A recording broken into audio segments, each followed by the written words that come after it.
بسم اللہ الرحمن الرحیم۔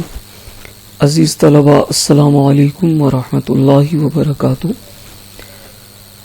ہمارا بیٹا 9th چیپٹر ہے اور اس کا آج لیکچر نمبر 2 ہم سن رہے ہیں۔ ہم نے لاسٹ ٹائم معاشی منصوبہ بندی کی تعریف اور اس کی اہمیت اس کو ڈسکس کیا تھا۔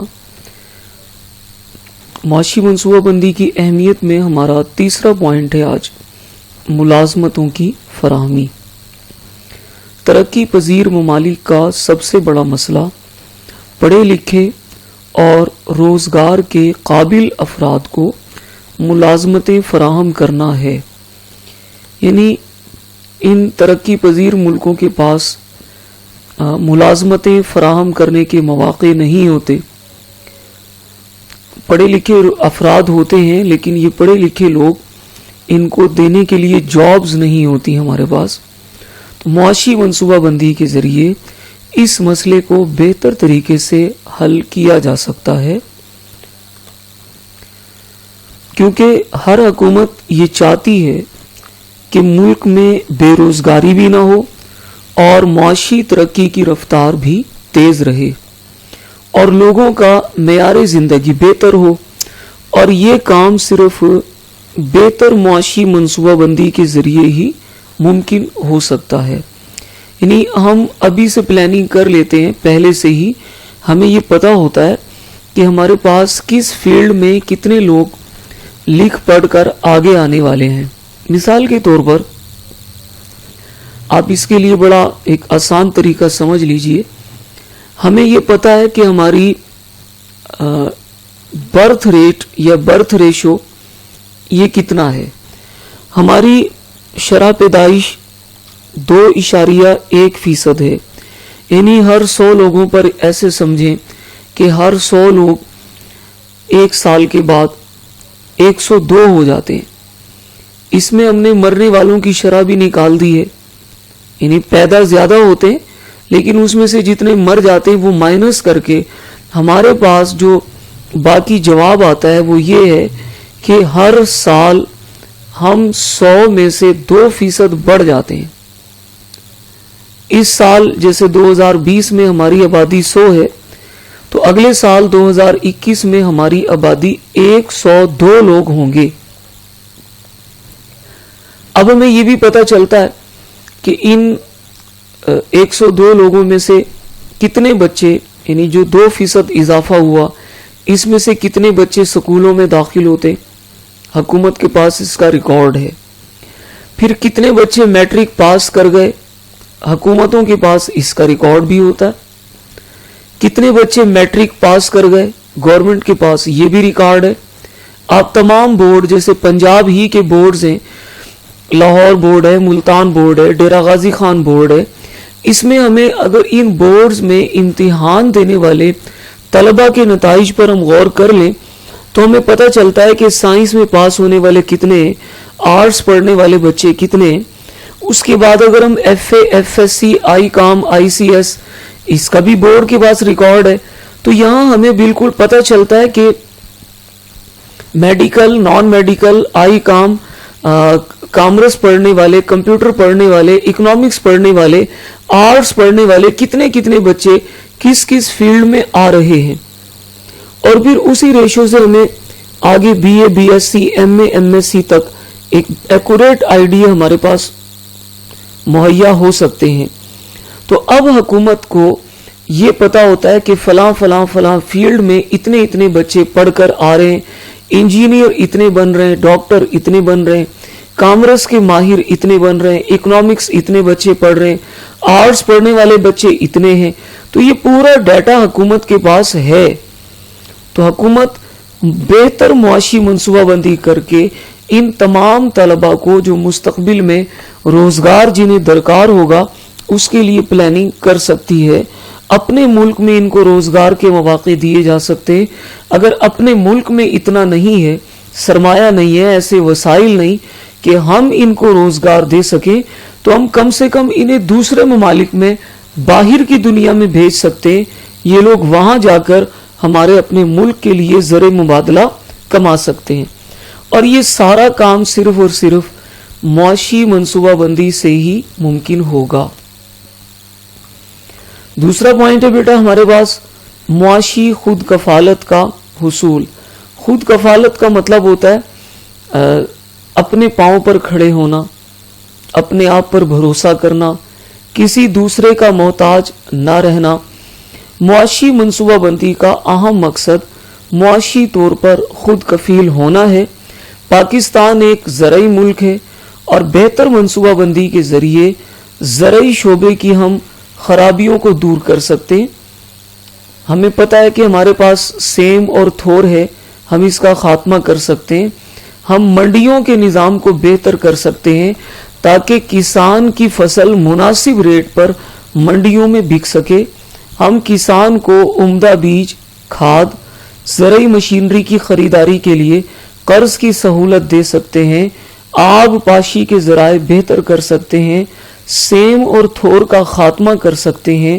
زرعی تعلیم اور تحقیق کو فروغ دے کر پیداوار میں اضافہ کیا جا سکتا ہے. زراعت سے ریلیٹڈ صنعتیں جیسے cotton factory, textile industry, sugar mills, تمباکو انڈسٹری، ان کو بھی بہتر منصوبہ بندی کے ذریعے ترقی دی جا سکتی ہے. ان اقدامات سے ملکی آمدنی میں اضافہ ہوتا ہے اور معاشی خود کفالت حاصل ہو سکتی ہے. ہم اپنے پاؤں پر کھڑے ہو سکتے، دوسروں کی محتاجی نہیں رہے گی. اس کے بعد اگلا پوائنٹ ہے ہمارے پاس ادائیگیوں کے توازن میں بہتری. ترقی پذیر ممالک میں اکثر برآمدات میں کمی اور درآمدات میں اضافہ ہوتا رہتا ہے. یعنی آپ یوں کہیں کہ برآمدات کے اوپر، بلکہ آپ لکھ لیں کتاب کے اوپر، برآمدات اس کو ہم ایکسپورٹ کہتے ہیں اور درآمدات اس کو ہم امپورٹ کہتے ہیں. یہ تھوڑے سے روٹین سے ہٹ کر الفاظ ہیں، عام طور پر استعمال نہیں ہوتے، لیکن امپورٹ ایکسپورٹ ہم ایزیلی سمجھ جاتے ہیں. تو برآمدات جو چیزیں ملک سے باہر بھیجی جاتی ہیں اسے ہم برآمدات یا ایکسپورٹ کہتے ہیں. تو آپ یہاں لکھیں ایکسپورٹ اور درآمدات کے اوپر لکھیں امپورٹ. تو ترقی پذیر ممالک کا مسئلہ ہے کہ ان کی برآمدات یہ کم ہوتی ہیں، یعنی ایکسپورٹ کم ہے اور ان کی امپورٹ زیادہ ہے. اس سے ادائیگیوں کے توازن میں خرابی آ جاتی ہے اور ملک میں معاشی ترقی کی رفتار رک جاتی ہے. ادائیگیوں کے توازن میں خرابی کیسے آتی ہے؟ ہم نے 100 روپے کی چیزیں باہر بھیجی، ہماری ایکسپورٹ 100 روپے کی ہوئی، لیکن امپورٹ ہماری 200 روپے کی ہو گئی. جو چیزیں ہم نے باہر سے منگوائی وہ 200 روپے کی تھی. اب ہم نے باہر مال بھیجا 100 روپے کا اور باہر سے مال منگوایا 200 روپے کا. تو اس کا مطلب یہ ہوگا کہ ہم پر 100 روپے قرض چڑھ گیا. تو ہم معاشی منصوبہ بندی کے ذریعے یہ دیکھ سکتے ہیں کہ کون کون سی چیزیں ہمیں باہر سے منگوانی پڑتی ہیں، پھر ان چیزوں کو ہم اپنے ملک میں تیار کر سکتے ہیں. مثال کے طور پر ہم باہر سے اگر کاریں منگواتے ہیں، ہمارا بہت سارا پیسہ کاریں خریدنے پر خرچ ہو سکتا ہے، تو کیوں نہ ہم یہ کاریں اپنے ملک میں بنائیں. جب ہم خود کاریں تیار کریں گے تو باہر ہمارا پیسہ نہیں جائے گا. اور کوئی وقت ایسا بھی آ سکتا ہے کہ ہم کاریں منگوانے والے نہیں بلکہ باہر کاریں بھیجنے والے بن جائیں گے. آج ہم کار امپورٹ کرتے، جب ہماری انڈسٹری ترقی کرے گی تو پھر ہم کار ایکسپورٹ بھی کر سکتے ہیں. تو یوں بہتر معاشی منصوبہ بندی کے ذریعے ہم اپنی امپورٹ کم کر سکتے اور ہم یہ دیکھ سکتے ہیں کہ ہم کون سی چیز ایکسپورٹ کر سکتے ہیں. جو چیز ہم ایکسپورٹ کرتے ہیں ہم اسے زیادہ مقدار میں اپنے ہاں پیدا کر کے ایکسپورٹ کریں. تو یوں امپورٹ گھٹا دیں، ایکسپورٹ بڑھا دیں تو توازن قائم ہو سکتا ہے. اس سے ملک کی ادائیگیوں کے توازن میں بہتری رونما ہوتی ہے.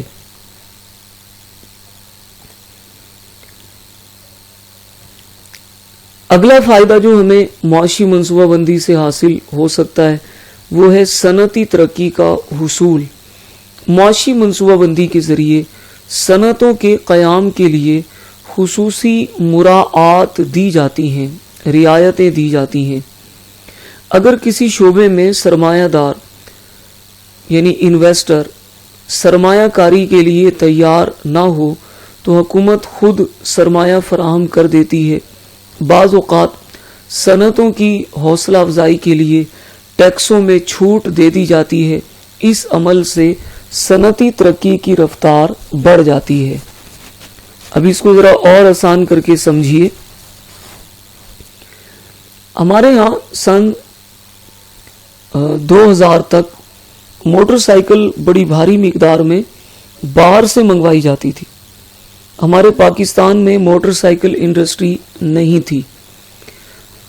ہم جاپان سے موٹر سائیکلیں منگواتے تھے، ہونڈا، سوزوکی، یاماہا۔ اس کا نتیجہ یہ نکلا کہ سن 2000 کے اندر سن 2000 میں آج سے 20 سال پہلے پاکستان میں موٹر سائیکلوں کی ڈیمانڈ بڑھتی گئی اور موٹر سائیکلز مہنگی ہو گئی۔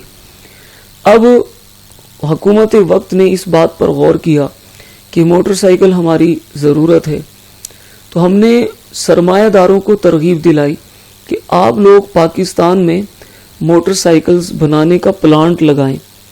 حکومت آپ کو یہ پلانٹ آسان قسطوں پر منگوا کر دے سکتی ہے اور پھر 5 یا 10 سال تک ہم آپ سے کوئی ٹیکس نہیں لیں گے۔ آپ موٹر سائیکلیں بنائیں، ہم آپ کو بجلی سستی دیں گے، ٹیکس معاف کر دیتے ہیں، آپ موٹر سائیکلیں بنانا شروع کریں۔